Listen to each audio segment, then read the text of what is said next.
こんにちは、ダミーです。ブログチャンネルにリニューアルしてから約1ヶ月。ようやく旅に行くことができました。今回は4泊5日の沖縄グルメ旅ということで、ちょいと長めの夏休みとなりました。1日目、7月27日木曜日、羽田空港から沖縄へ出発。この日は台風5号が日本の南にあって旅行に影響が出ないかビクビクしていましたが、なんとか無事に沖縄に到着。今回はレンタカーを借りていないのでユイレールでホテルまで移動。なんとユイレールスイカが使えました。助かる。おおよそ10分間隔で運行しているようで、那覇市内に移動するならとても便利。空港から15分ほどでホテルの最寄りの三重橋駅に到着。今回泊まる場所はホテルルートイン泊港。お部屋はこんな感じ。広くはないけど悪くない。机には出迎えの折り鶴がありました。大切に持って帰りたいと思います。沖縄到着が夜だったので、この日は観光はできず、とりあえずお腹が空いたので夕飯を食べに行くことに。最初の食事は沖縄料理でしょ。ということで、国際通り近くにあるユーナンギーに行きました。かなりの人気店で30分ほど並んでようやく店内へ。何を注文するか迷ったので、いろんなものがついてくるユーナンギービー定食にしました。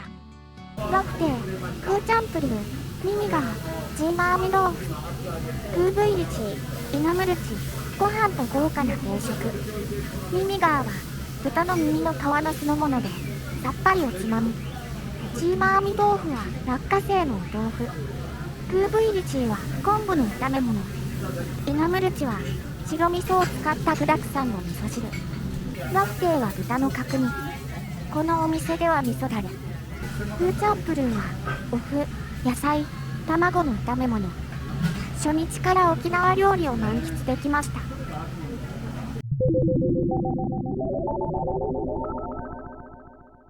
2日目、7月28日金曜日。朝食付きなのでホテルでモーニングビュッフェ。種類は多くないけどサラダもあってありがたい。平日なので朝食後はお昼までホテルで仕事してました。仕事を終えてお待ちかねのランチタイム。沖縄に来たならやっぱり沖縄そばでしょ。ということで評判のいい沖縄そばを食べにタイムズカーシェアで車を借りてしばらく移動。北谷町にある浜屋に来ました。ビーチのそばにある人気店で到着した時には結構並んでました。それより辛いのが駐車場が空いてなかったということ。最寄りのコインパーキングは 1.4km 先と結構遠いので、周囲を走ったり先にデザートを食べたりして時間をずらし、なんとか駐車場の空きをゲットし、少し並んで店内へ。中は有名人のサイン色紙が大量に飾ってありました。ここでは人気ナンバー1の浜やそばを注文。あっさり塩味のスープに柔らかくトロトロに煮込まれた軟骨ソーキが乗ったおそば。美味しくいただきました。ただ個人的にはもっと味の濃いスープが好みかなと思いました。浜屋を後にして夕飯の予約時間まで結構あったので、そのままレンタカーで首里城公園に行くことにしました。駐車場から出るとまず見えてくるのは守礼門。立派な門で、これを見ると首里城公園に来たなってなります。ちょっと進むとこのように辺りを見渡せる高台もあります。途中からは有料エリアとなっているためチケットを購入して進みます。ご存知の方も多いと思いますが、首里城は2019年の火災で正殿を含む多くが全焼しており、現在は再建に向けた作業中となっております。本殿のあったところにはプレハブ小屋が建てられ、中で作業している様子を見ることもできます。2026年頃に再建できることを目指すようです。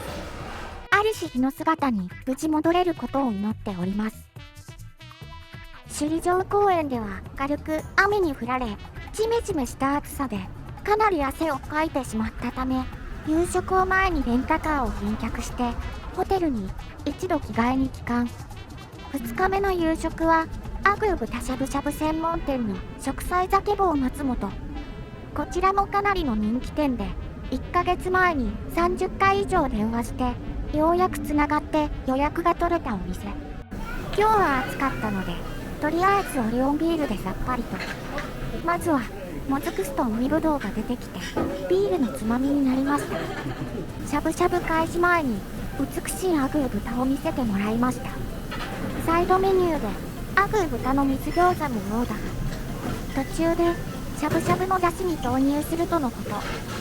最初は美味しい食べ方をレクチャーしてくれるので、やり方がわからなくても問題なし。しゃぶしゃぶした具材はポン酢、シークワーサー胡椒、くるみ入りコチュジャンの3種類の味でいただくことができます。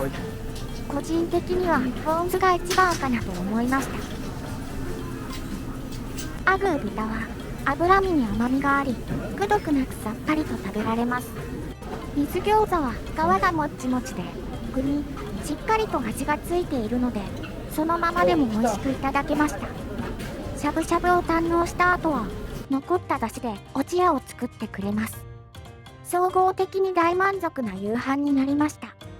また来てみたいお店です。さて、今回はここまで。次回は3日目、バスツアー編から。お楽しみに。それではまたお会いしましょう。チャンネル登録ぜひよろしくお願いします。